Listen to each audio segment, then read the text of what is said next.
Sophia had never needed anyone. At 27, she ran a company most executives twice her age couldn't manage, made decisions that moved markets, and slept exactly 6 hours every night without a single regret. She did not flinch. She did not ask for help, and she certainly did not accept charity, not from her board, not from her investors, and not from the quiet, unremarkable security guard her father had just assigned to live with her. His name was Julian. He wore plain clothes. He said almost nothing. He was, by every visible measure, completely ordinary. Sophia was wrong. What would you do if the person you had written off turned out to be the only one who could save you?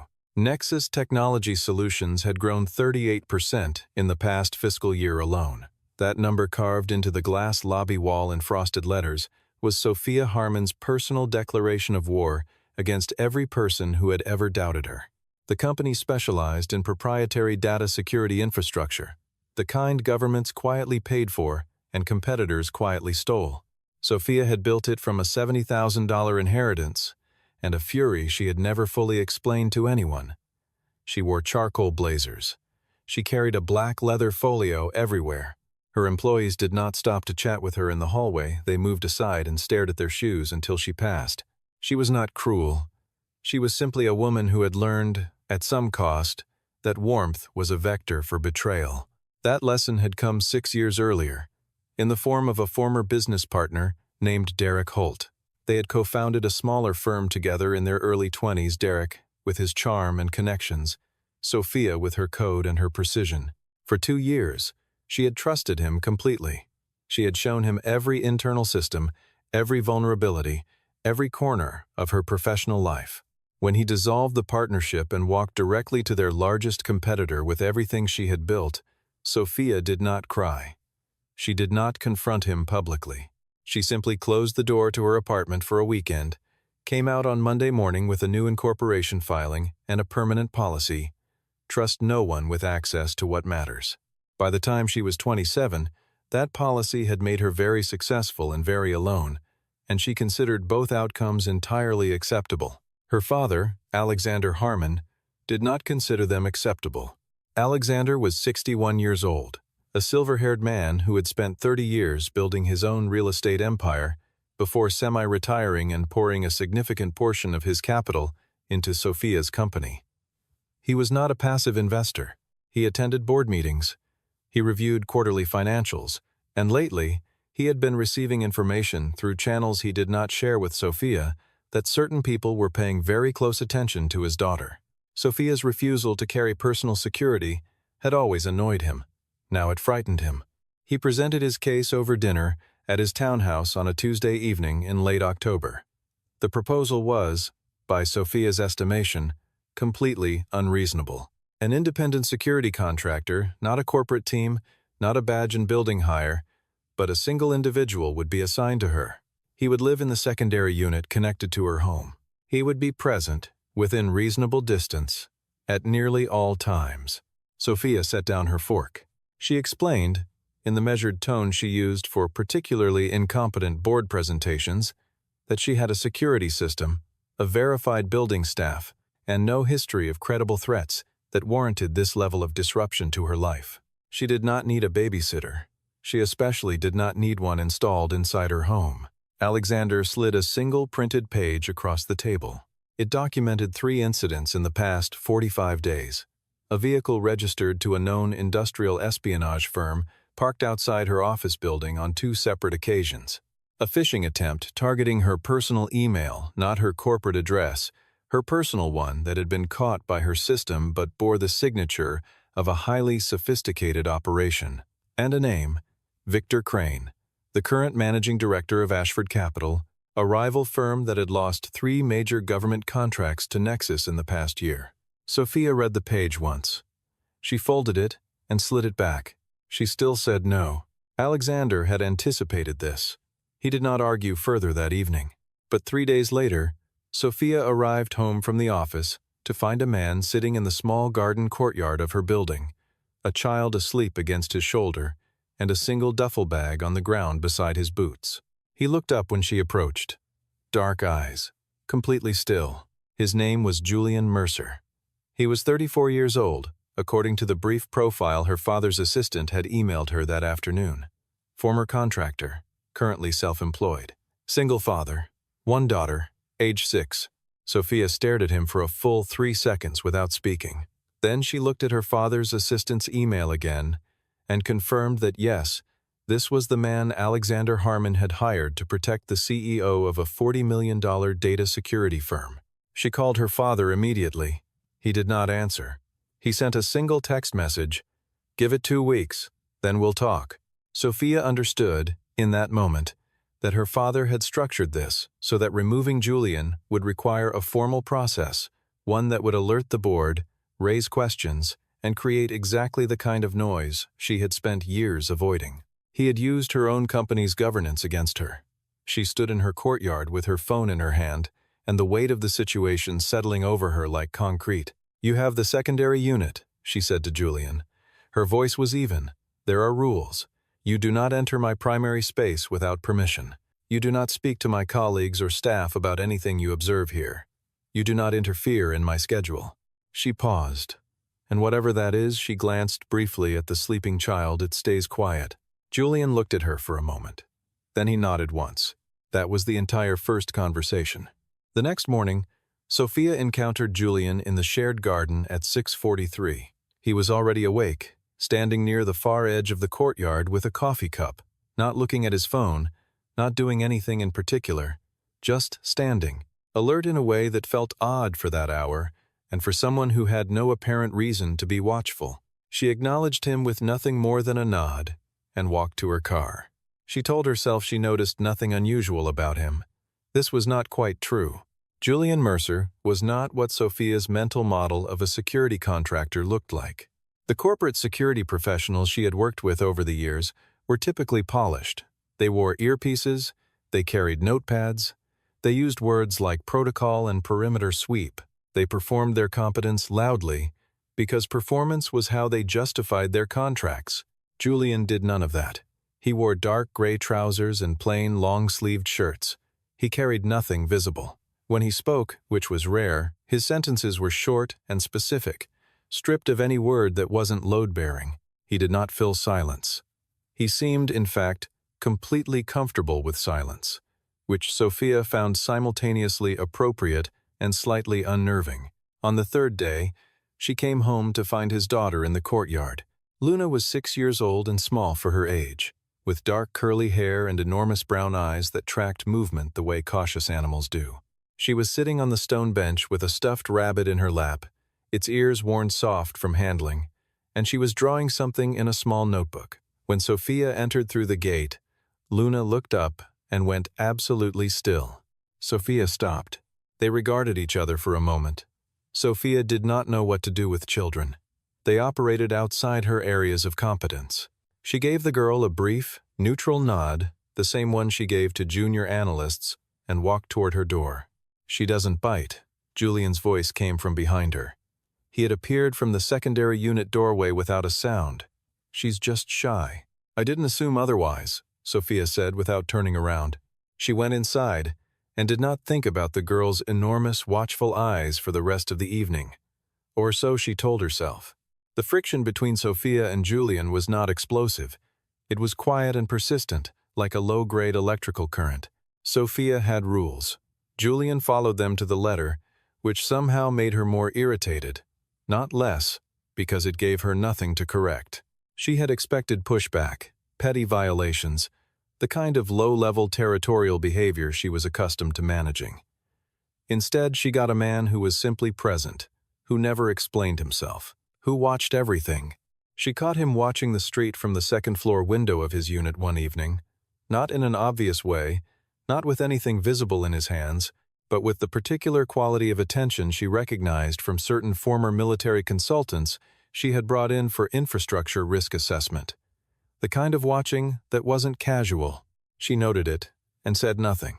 On day 5, she came home to find that Julian had rearranged the potted plants along the courtyard entrance. It appeared, at first glance, to be a minor aesthetic change. On closer inspection, the new arrangement eliminated 2 blind spots she hadn't consciously registered. She stood in the doorway for a long moment, processing this. She did not ask him about it. She did not want to give him the satisfaction of knowing she had noticed. But she had noticed. The household rhythms that developed over the first week were awkward and, Sophia had to admit, relatively functional. Julian made no noise before 6 in the morning. She had not asked him to do this, but he seemed to understand her schedule from observation. Luna, for her part, had developed a habit of playing quietly in whatever space her father was in and going completely silent if Sophia appeared nearby. The child seemed to read adult moods with a sensitivity that suggested she had spent a great deal of time being careful around them. That observation lodged itself somewhere in Sophia's mind and stayed there. On the 8th day, she saw Julian and Luna in the courtyard after dinner. She had not intended to observe them. She was passing by a window and simply paused. Julian was sitting on the stone bench with Luna in his lap, reading to her from a picture book. His voice was too low to hear through the glass, but his entire posture had changed. The vigilance she associated with him during the day had not disappeared.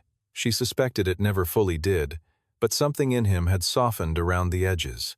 He was patient with Luna's interruptions. He pointed at pictures. He made a face that made her laugh, and he smiled in a way that rearranged his features completely. Sophia stood at the window for approximately 8 seconds. Then she stepped back and returned to her laptop. She had a quarterly board presentation to prepare and 2 pending contract negotiations to finalize. She did not have time to think about the domestic life of a man she had not chosen to have in her home. She opened her spreadsheet and returned to her numbers. The numbers were safe. The numbers made sense. Julian Mercer did not make sense, and that was a problem she had not yet found a way to file correctly. The first time it happened, Sophia almost dismissed it. She was being driven to a meeting at a midtown hotel, Julian behind the wheel, Luna at school for the day, when he made a sudden turn onto a side street without any instruction from her. Sophia looked up from her documents.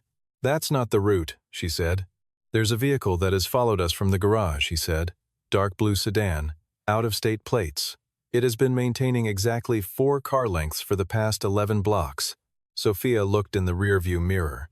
She saw nothing useful. She was not trained to see what he was seeing. "You're certain?" "Yes." He took 3 more turns in a pattern she recognized as a surveillance detection route. She knew the term from a corporate espionage seminar she had attended 2 years ago. By the 4th turn, the sedan was gone. He pulled back onto the main avenue and delivered her to the hotel entrance exactly 4 minutes late. She sat in the car for a moment before getting out.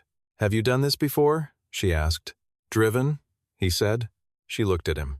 He was not being obtuse. His expression was completely neutral. She could not tell if it was deflection or simply his natural delivery. She got out of the car without pursuing it. Inside the meeting, her attention was divided for the first time in years. Over the following days, she began cataloging. She was a woman who organized information professionally, and Julian had become, whether she liked it or not, a data problem she needed to understand. She began noting the specifics. He identified a man photographing her building entrance from a parked car and reported it to her quietly, without alarm, providing the vehicle make, partial plate, and estimated time the car had arrived on the block information that, when she checked against what her corporate security team could gather, was more precise than anything they produced. He spotted a tampered lock on the service door of the building, not forced, but manipulated in a way that would have been invisible to anyone not specifically looking for it.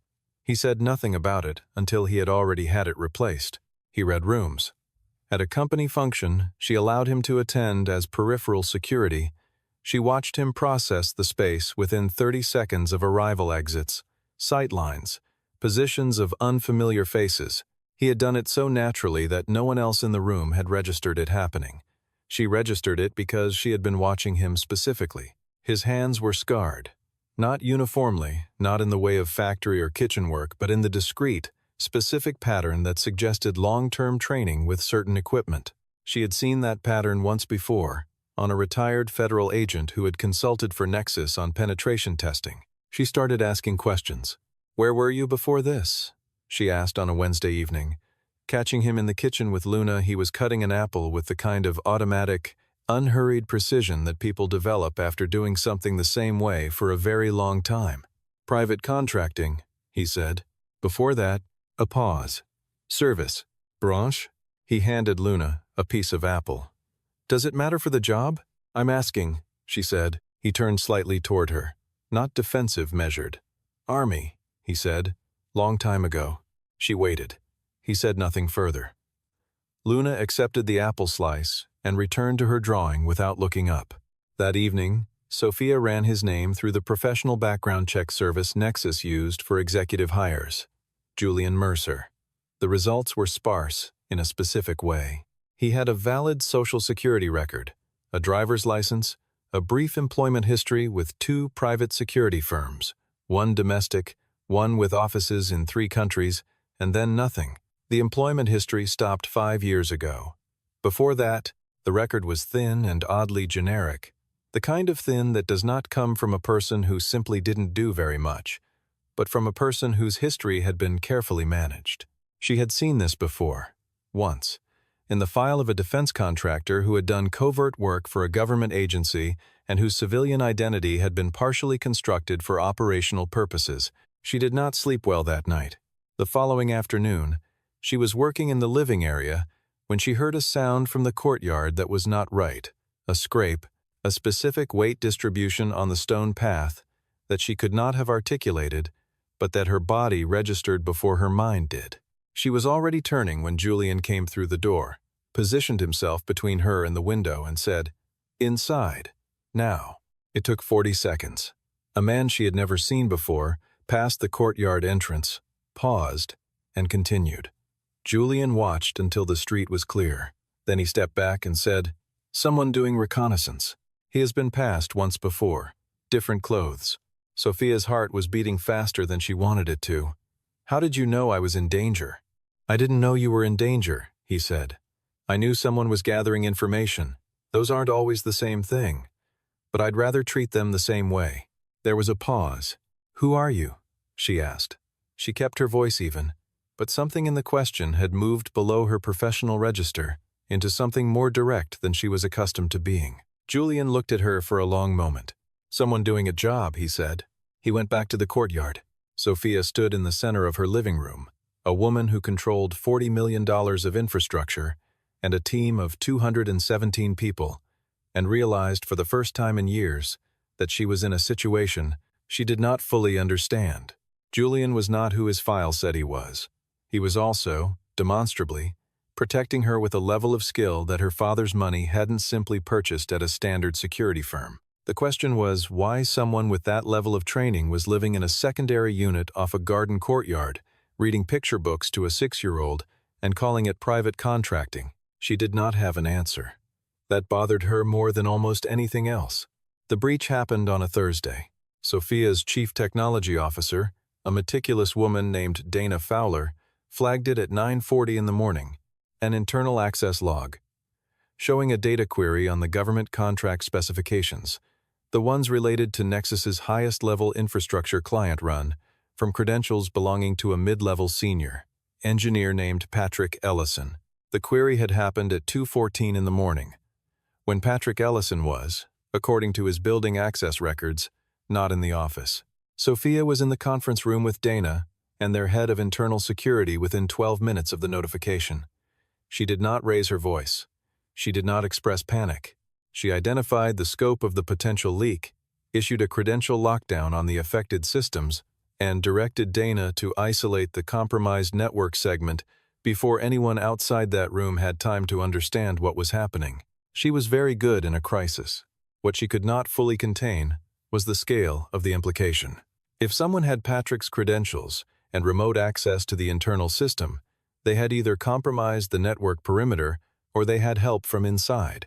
Patrick Ellison had been with Nexus for 3 years. He had excellent reviews. He had also, Sophia now recalled, had lunch twice in the past month, with a man she had seen in the lobby once and not thought about again. She pulled security footage. The man's face was familiar in an abstract way, the kind of familiar that means you have seen someone in a context so unmemorable that you filed them away as background. She sent the image to Julian. His response came in under 4 minutes. The man's name was Raymond Taft, a former employee of Ashford Capital's intelligence division. He had left, or appeared to have left the firm 8 months ago. Julian included the information with no explanation of how he had obtained it. Sophia stared at the message for a long moment. She did not ask. Victor Crane was making his move. She had known this was coming. The documentation her father had shown her, the vehicle sightings, the phishing attempt, but she had been managing it at the intelligence level, treating it as corporate espionage she could contain through countermeasures and legal channels. What the breach told her was that the operation was already inside her walls. Someone she had trusted with network access had been turned. The rest of that day was controlled chaos, internal audit, credential review, forensic analysis of every access log for the past 60 days. By 7 in the evening, Sophia had identified 3 additional queries that had been masked more carefully than the first, all running on Patrick's access during off hours. She had also identified that Patrick had been under financial pressure for the past 4 months, a fact her HR system had not flagged because no one had thought to look.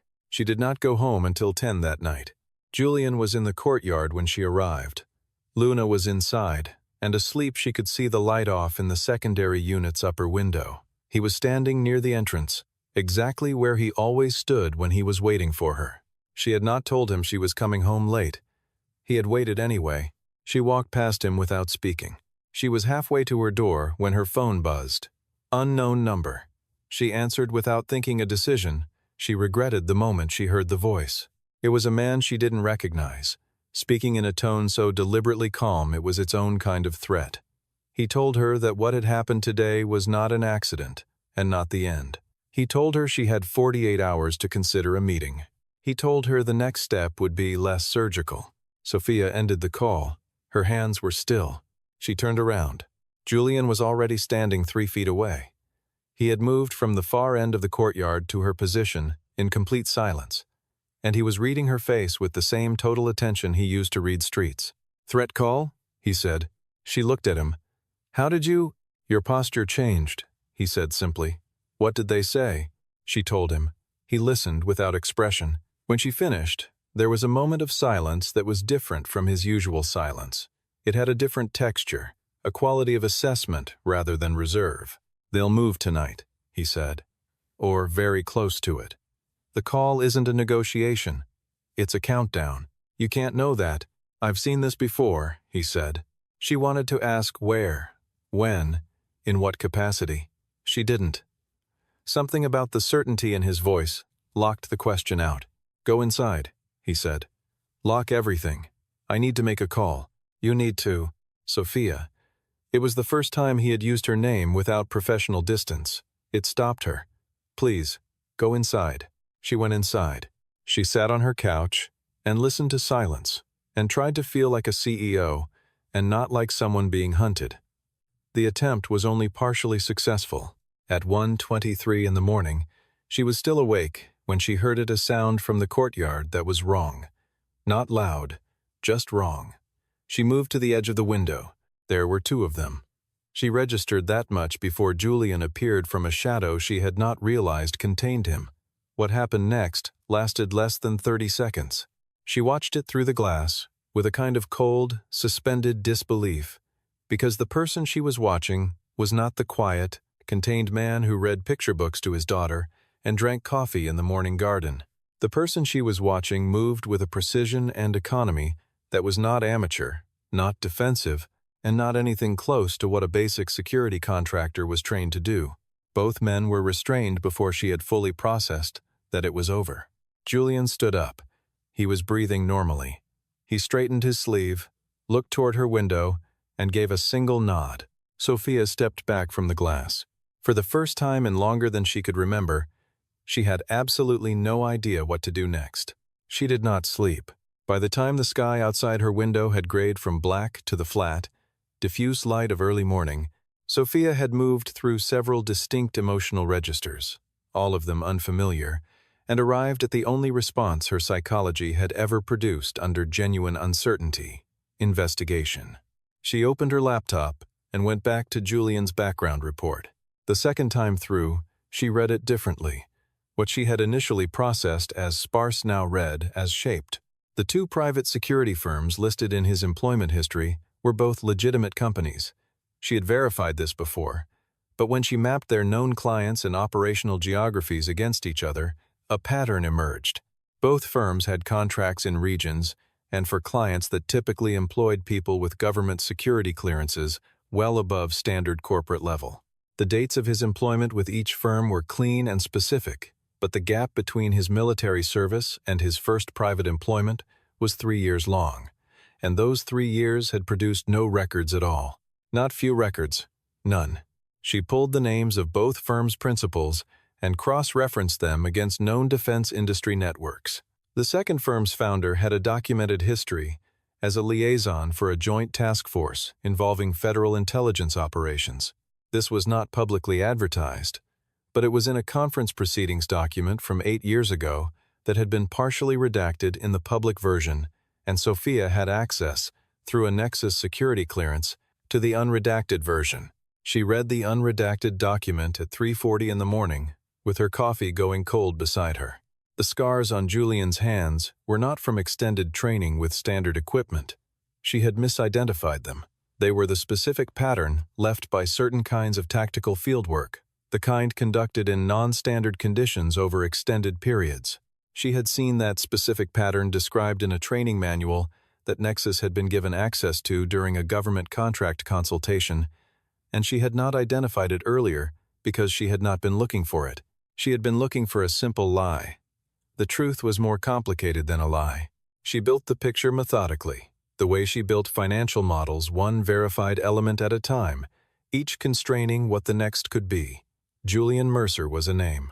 The man using it had a military background that preceded his paper record, a period of employment with security firms operating at the intelligence boundary, and then a sudden and complete exit from that world 5 years ago, concurrent with a daughter who was now 6 years old.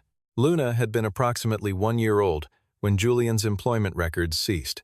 The timing was not coincidental. Something had happened, something that had made a man operating at that level pack up, step out, and become, as far as the record was concerned, an ordinary private contractor reading picture books in a garden courtyard. At 6:15, she heard him moving in the courtyard. She went outside. He looked at her face and immediately understood she had not slept. She looked at his face and confirmed he already knew she had been pulling information. They stood in the early cold for a moment, without speaking. "I know your record is managed," she said. "I know what a managed record looks like, and yours is one.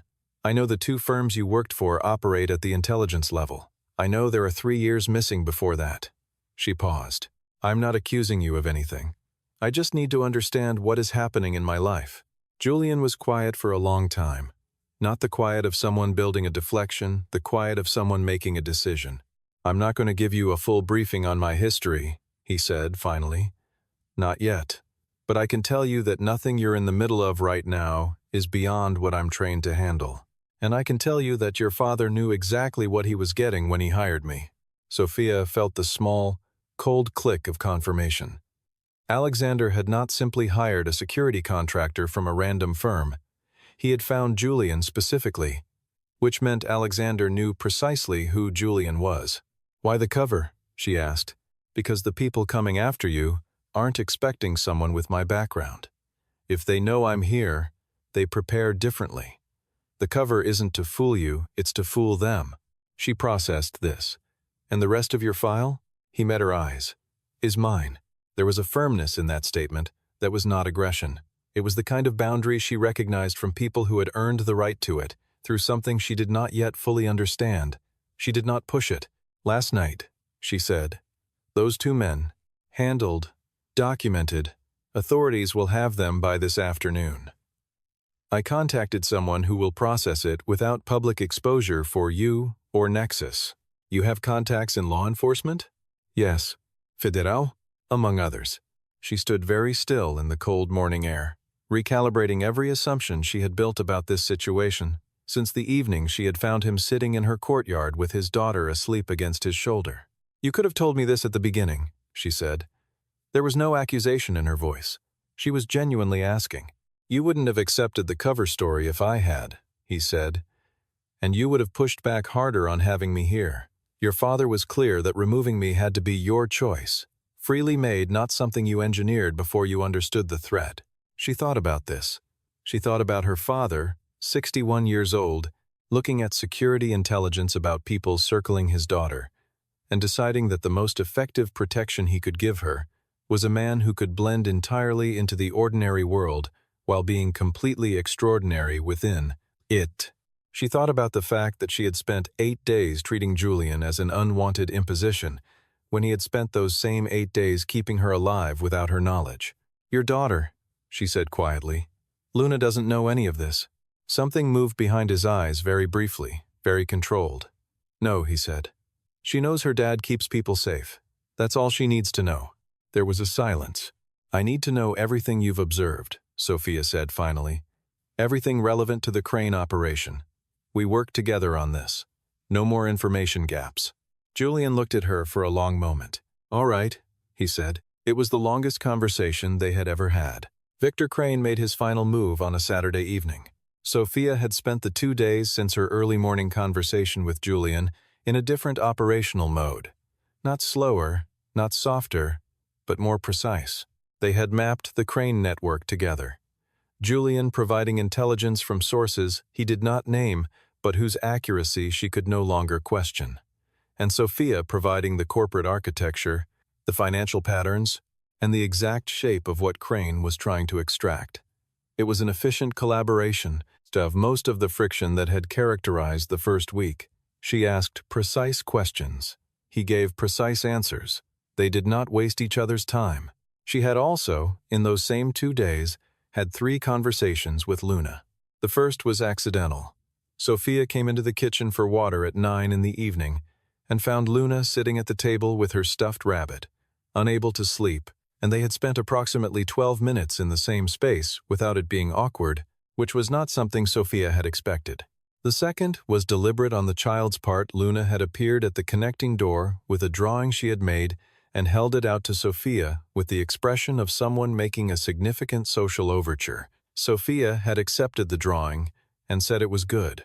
Luna had looked at her with those enormous eyes for a moment and then smiled so completely that it changed the whole temperature of the room.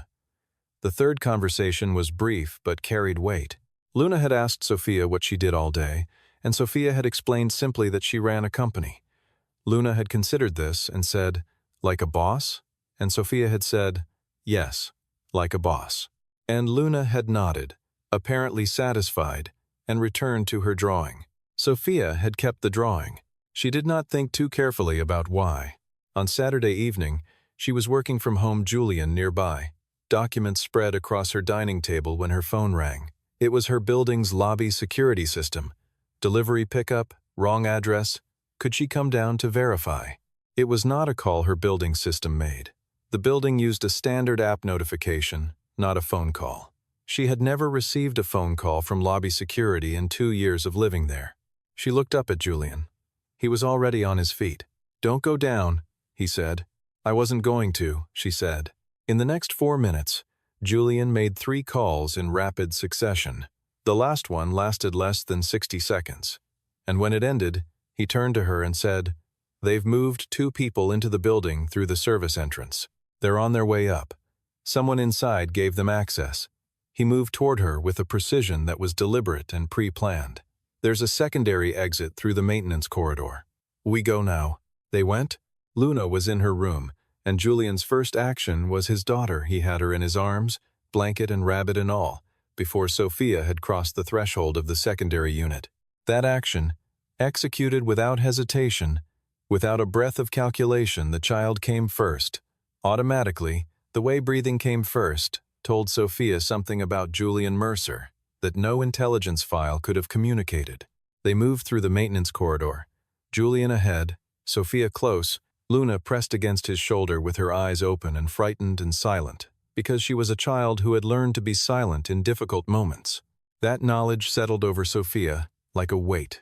In the building's lower service level, they were met by 2 individuals who Julian clearly knew they communicated in the clipped, minimal code of people who have worked together under pressure before. They moved Sophia and Luna into a vehicle, while Julian stayed behind. "I'll be 10 minutes, he said to Luna.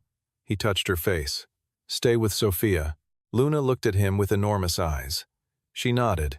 He looked at Sophia briefly, not a request, not an instruction, just a look that carried everything that hadn't been said yet. Then he turned back into the building. Sophia sat in the vehicle with a 6-year-old pressed against her side, clutching a stuffed rabbit, and did something she had not done in the presence of another person in 6 years. She put her arm around the child and held on. What Julian did inside the building in the next 11 minutes was not something Sophia witnessed in full. She received it in pieces afterward from Julian himself, from one of the 2 individuals who had been waiting in the vehicle, and from a brief report that appeared in a restricted federal incident log she had been granted access to, which did not use Julian's name, but described a subject with a profile she recognized immediately. 2 men had entered the building. Victor Crane's operatives, both with records of private security work in environments where the work was not legal. Julian had encountered them in the service corridor, on ground that was narrow and closed, and that a person with standard training would have considered a disadvantage. He had not considered it a disadvantage. The encounter lasted a very short time. Neither man was seriously injured. They were restrained and held for federal retrieval, but the efficiency with which it was done was not civilian, not amateur, and not explainable by anything in the professional file her father's assistant had emailed her 3 weeks ago. When Julian came back to the vehicle 11 minutes after he had left, his expression was the same as always. He checked Luna first, then Sophia, then the surrounding street. In that order. "We're moving to a different location tonight," he said. "Your people will manage the scene?" Sophia asked. "Yes, Julian." She said his name the way he had said hers, without distance. "What exactly did you do before this?" He was quiet for a moment. "I was part of a joint operations unit," he said. "Federal and military, combined function. Counterintelligence, primarily. High-value asset protection. I did it for 9 years. And then Luna's mother died," he said. "Workplace incident. She was in the same line of work." His voice was level, and the levelness of it cost him something visible at the edges. "Luna was 13 months old. I handed in my credentials 6 weeks later." Sophia said nothing. There was nothing to say that would not be less than the weight of what he had just described. "Your father knew all of this," Julian continued. "When he came looking for protection for you, a contact of his had worked alongside me. He reached out. I said yes because the work mattered, and because Luna needed me to have something to do that wasn't just being afraid for her." Sophia looked at him. For the first time since she was 21 years old, she felt the specific vertigo of seeing another person clearly, not their surface, not their profile, their actual shape.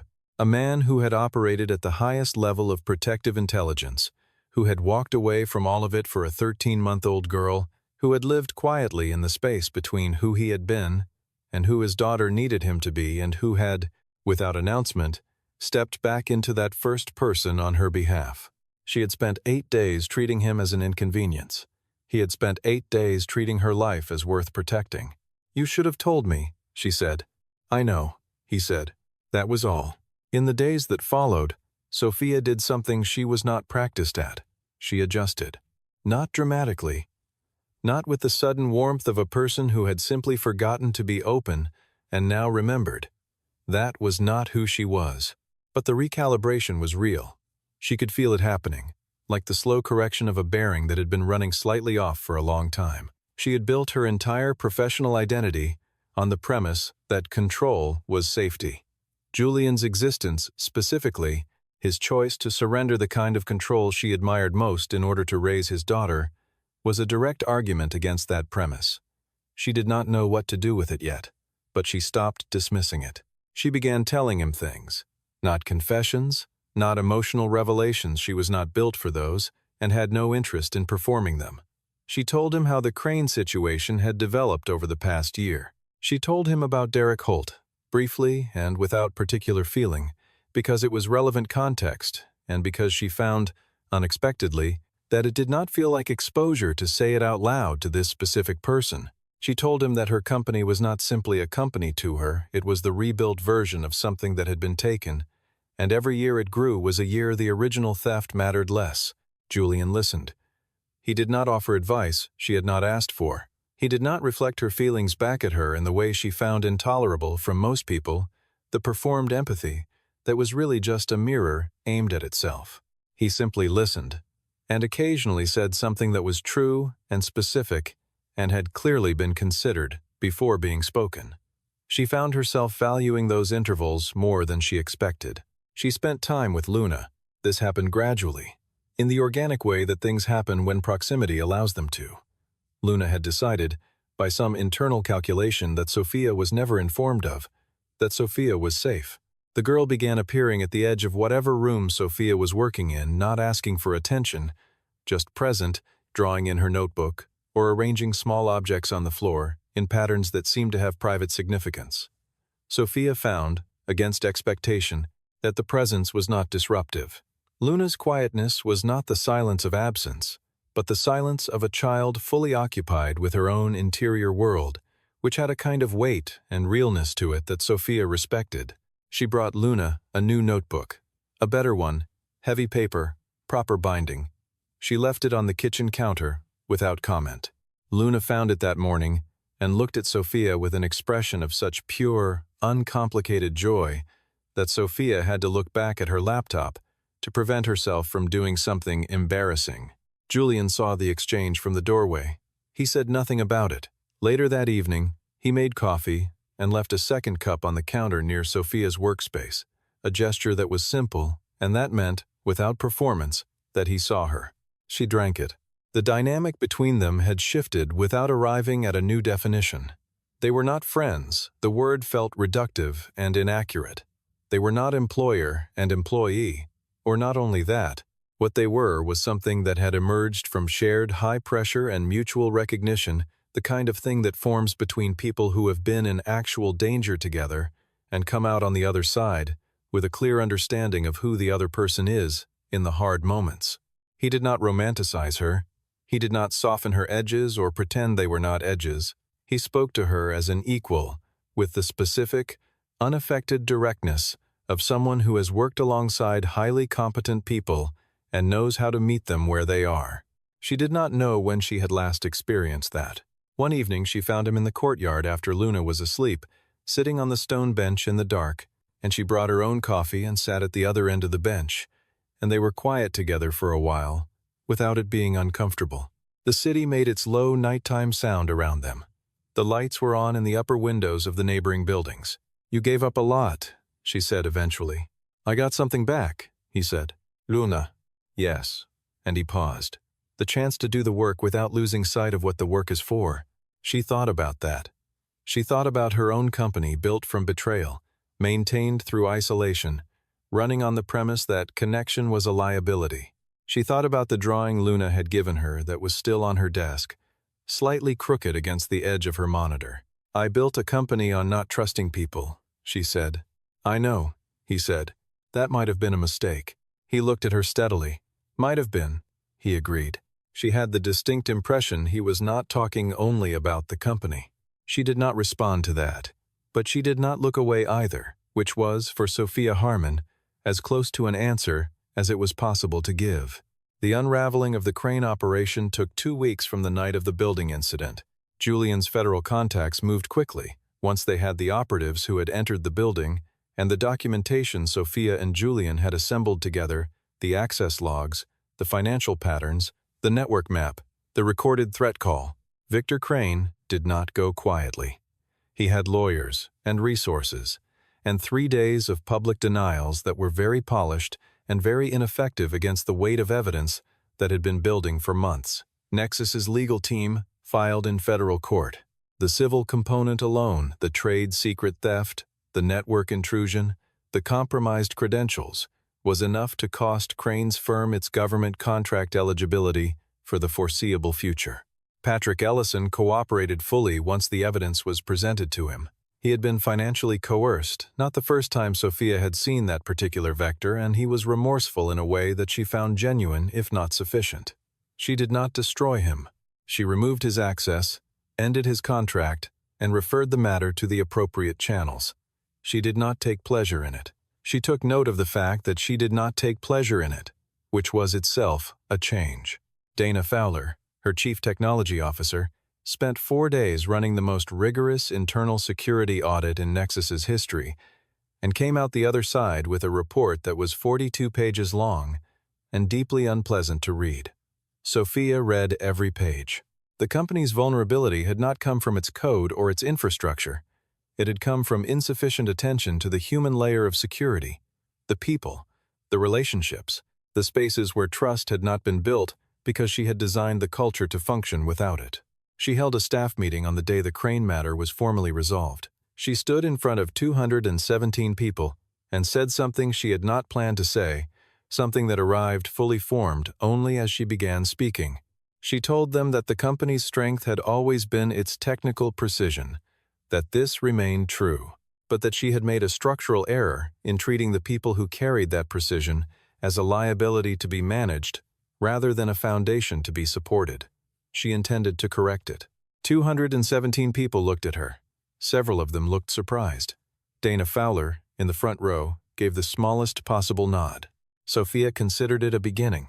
Alexander Harmon came to dinner at her home the following Sunday. He arrived to find Julian in the kitchen and Luna at the table with her notebook, and he absorbed the scene with an expression of studied neutrality that fooled no one. He shook Julian's hand with the particular warmth of a man who has arranged something correctly and is pleased to see it landing well. Sophia told her father, over dinner, that she forgave him for the maneuver he had run. She said it without irony. He smiled into his wine. Julian was not staying indefinitely. The Crane threat was neutralized, the assignment was structurally complete, and he was, at his core, a man who did not overstay his purpose. He did not say this out loud. Neither did Sophia, but it was present between them in the way of things that are real and therefore do not require announcement. What was also present unannounced, unfinished, but undeniable was something else. A version of the future that was different from the one Sophia had been building alone. Not softer, not less ambitious, but wider, with room in it for a small girl who drew pictures and asked two wise questions, and for a man who had sacrificed everything for the right reasons and was only now, quietly, beginning to understand that sacrifice did not have to be permanent. Sophia did not know what to call it yet. She was not someone who named things before she understood them. But on the last evening of October, she sat in her courtyard with a coffee she hadn't made herself, a child asleep somewhere above her, and the company of a man who saw her exactly as she was and had chosen, for reasons that were his own, to be here anyway. The city moved around them. The air was cold. She was not afraid. She was not in control. She was not alone. For the first time in a very long time, she thought that might be enough.